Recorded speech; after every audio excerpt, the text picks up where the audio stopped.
It is Indiana in the morning. Glad you're with us at 9:44. It's WCCS 101.1 FM, AM 1160, WCCSradio.com. Boy, you're watching on Facebook today. You're looking at a rogues gallery over there. My goodness gracious. Good morning. Good morning, Todd. Kevin, Patrick, Josh, Morning. Krug, Barb Hauge with us this morning. Good morning. Our visit presented by Marcus and Mack, the best law firm and best personal injury law. You're 3 years in a row, the best of Indiana County contests. You can visit them online at marcusandmack.com. Well, if I have all three of you in the studio, that must mean there's something else coming up in the Indiana County Decathlon, huh? The decathlon's underway. Yep, this will be our second event coming up on tomorrow, 11 a.m. The winter Near Woods Winter Walk at White's Woods. And we're still going to need that hot chocolate. I mean, At least after, or bring it with you, and be prepared for the weather. Let's just say that much, right? Bring We a understand thermos that. with you. We will have water. We will have granola bars. We don't plan on having any hot beverages on hand. Yeah. I apologize. All right. Well, That was the first of that. That's Flasks. okay. They can bring their Flasks. You said it. That's a question. Yeah, you didn't read the question mark at the end. You can put warm beverages Well, it in will there, be yes. 11 a.m. Yes, it will be 11 a.m., but it'll probably be noon when we're still out there. Yeah, probably noon we're still out there, right? And so we'll cross over into happy hour. Yeah. All right, so the second event of the year is called the Near Woods Winter Walk, and you gather at 11 a.m. At the 12th Street entrance for White's Woods, and IUP Professor Kevin Patrick, author of Near Woods, is going to be leading the group. Yes, and if I could note one item since you brought up where we're meeting and when, etc. We had a decathlon planning team meeting yesterday, and there's a staff member from Aging Services that's on our committee, and they have offered that's tomorrow morning, the lot at like 10th and Oak Street near the Senior Center. If folks want to either park there and then journey up the hill, to walk to White's Woods, or carpool, you can park your cars at that location because parking does get tight up there at the White's Woods area in the parking lot, and we do expect some pretty decent attendance because we've got quite the leader for the walk. Yeah, well, Kevin, you wrote Near Woods. Correct. And people love the book. People love the book. It's been out for a while. Yes, it's out. It came out in 2023. It won the Association of American Geographers J.B. Jackson Prize for 2023, which is a kind of a national award. Because really it's about place, right? And it's about the woods and the woods' relationship with Indiana, but it's an extension of communities everywhere that have these sort of near woods patches that people are most familiar with. And so this walk, Josh and Barb and I got together, and it was inspired by the winter chapter of the book. The book is broken down into 4 seasons: a spring, summer, fall, and winter. Right? And it said, let's do a winter one, and we'll do it early. We'll do it in February, and hope we'll have snow, because that's the fun of kind of like walking up in the woods when there's snow. I was up there. We had that surprise snowstorm last Sunday, and I was up there Monday morning, and that was the day. That was the day because all the snow came down like frosted filigree on all the branches that were in the woods. And so I was hoping that we would get snow, and that's why we put it in February. And we have snow. It's not as deep as it was on Monday, but it'll be a lot of fun to tramp around there in the snow. Yeah. Barb, one of the things about the Walkworks program and the decathlon is you're always looking for events that will intrigue people beyond the fact that they get a chance to walk around and be with their friends and getting a little bit of exercise. You want to make it interesting for them and fun. We do. We try to come up with ideas to get people into different places, maybe even at different times of the year, and seeing it through different eyes too.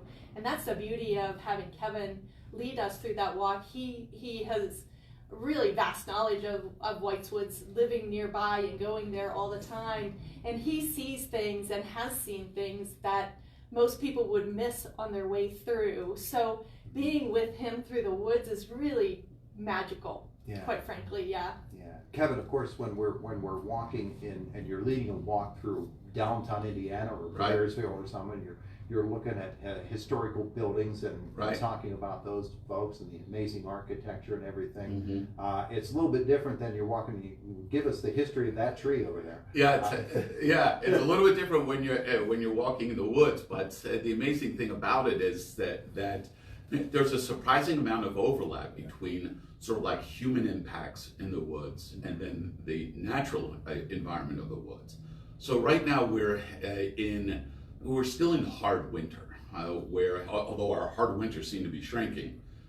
January, February, where the snow comes down and it stays around, and you go up there and the snow's crunchy because it's been around for a while, but we have nice fluffy snow on it. But there's already just hints of spring that are noticeable in the woods. The woodpeckers are a little bit more active. You can hear the blue jays calling. You can hear the nuthatches. So it's kind of surprising. Birds are up there. The birds that didn't migrate, they're up there. The 12th Street runs spring. There's a spring up there. And it's usually dry for the late fall into winter. And it's filled with water now. There are just little hints of spring under the snow. It's sort of like those old nature shows, where they always end the nature show with winter and all the animals are dying, and then they end the nature show with the snow melting and filling up the streams and flowing down, and we're just on the edge of that. I love when you're in the woods and you just stop and everybody stops moving and there's no more sound of footfalls in the snow, and listening to the trees as they creak. That's wonderful. It's a really, really great sound. Yes. We'll try to experience a moment of silence tomorrow. We'll try to experience a moment of silence. So that we can do that with the group, in the definitely. woods tomorrow. Sure. It lends itself to a winter walk. White's Woods does, and it is like to the point of the book, and near woods. It's accessible. There are human impacts, in the woods. Sure. We'll see some industrial, even to an extent, and then other human cultural impacts. So it makes it's more than just a walk in the woods, but it is, in fact, a walk in the woods. Nature is right there at our back door. And the fascinating thing about it is when I was looking for background for the book, the Nature Center goes back to 1968, but the earliest reference I saw in the newspapers was 1870. Wow. So this has been going on for 100 years before they created the Nature Center, this sort of relationship of residents of Indiana going up into White's Woods, and it happens every generation, and it's been happening like that for almost 150 years, almost back to pioneer days. Yeah, and I bet you it's fascinating to discover something that you just an angle that you look at a rock formation or trees, and you realize that somebody stood in that exact spot 150 years ago. And we're just using that as a reference. It could be 200 or 300 years ago. Sure. They saw that exact thing. Right. The exact way that was. Yeah. And you transport yourself back. Mm-hmm. Totally. Yeah. It's multi-dimensional whenever you're there. And White's Woods to some people is a little bit of an enigma, right? Because it's not well marked. The trails aren't well marked. So this is a really great time to be with a group of people and not fear for getting lost whenever you're in the woods. So. It's a good point. The first few times up there by yourself, if you go back far enough, and you can only go so far because the property's only so big, but there are lots of trails that intersect, some way less labeled than others, so it will be great to have somebody that I know has a breadth of experience in walking through those woods with us. Yeah, but the beauty of it is that you're never far. No, you're never far from home, and kind of getting lost up there and think like, oh, I didn't know. It's kind of fun too. It's kind of fun That's too. part of the fun of the woods. So we certainly wouldn't want it to be too well signed. That's kind of the fun of going up there and exploring. Yeah, Kevin, people are actually going to be able to walk past and maybe see from, again, you look at the angles and the perspectives, you're going to be able to see actual things that you've seen in the book, too. Sure. Yeah, we'll go up to the old stone quarry and see the foundation to the rock crusher. And and maybe people are up for it, go back to where that old stone fort is that somebody built, who knows when, and who knows why, and who knows where. But it's, or who knows where they are. Yeah, yeah. But maybe we'll go back if people are interested. Bring your boots, and your Just for the snow weather. pants and your gloves, and we'll wander around. We did also want to mention that folks will be able to, peel away at any time, and understanding that it is kind of, we don't want people getting lost in the woods. If we have enough folks from our decathlon team on the walk, that if folks do at any point want to peel off, we'll walk them back out of the woods if they would like. Just so people know, they're showing up for the full experience with Dr. Patrick, which I'm sure is going to be wonderful. But if you only have time for an hour or so, please still, we encourage you to attend. And bring your own flask. Don't try to borrow his. And I will not have one.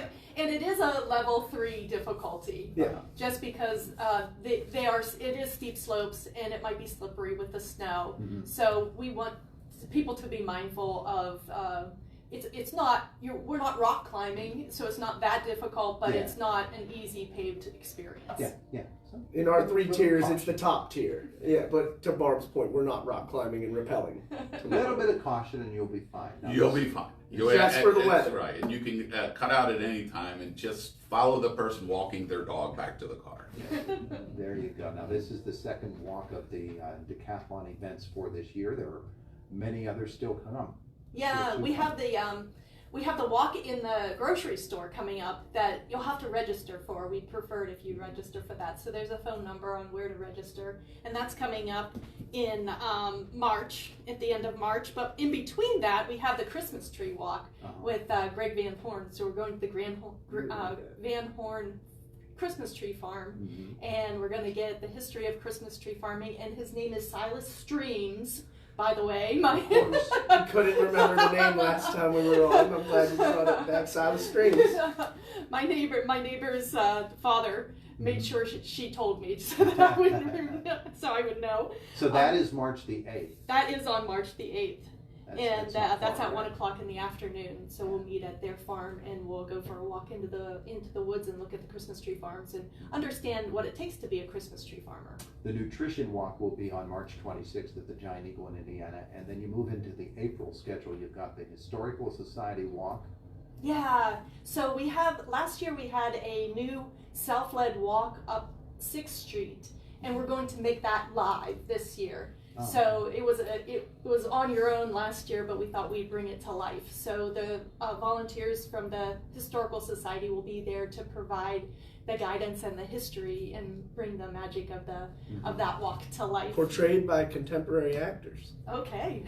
And then there are more in April and in May, and of course the Walkworks season will continue for folks who want to get a look at the schedule and find out more about the decathlon. Josh, you've got the Facebook page, you've got the Indiana County Office of Planning and Development page. Yeah. So our website for the planning office is icopd.org.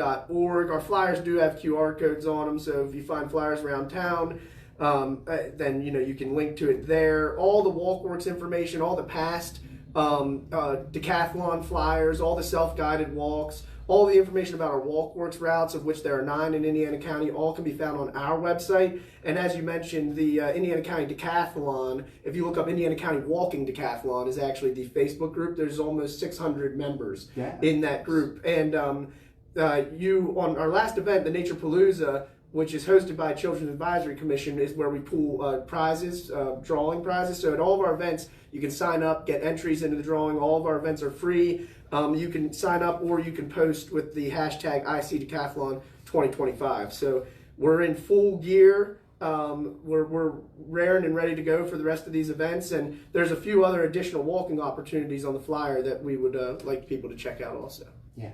Kevin Patrick leads the walk tomorrow, the Near Woods Winter Walk, 11 a.m. at the 12th Street entrance to White's Woods, and then on goes the season. Folks, thanks for coming in. Okay. Thank you so much for See you having us. tomorrow. We're excited for tomorrow. It is the voice of Indiana County. It's WCCS 101.1 FM, AM 1160, WCCSradio.com. By the way, if you're wondering about the weather for tomorrow, you're looking at sunny clouds and a high of 35. Great day for a walk. Ooh, Very good. Perfect. All right, Fox News coming up next, top of the hour, a couple of moments away. And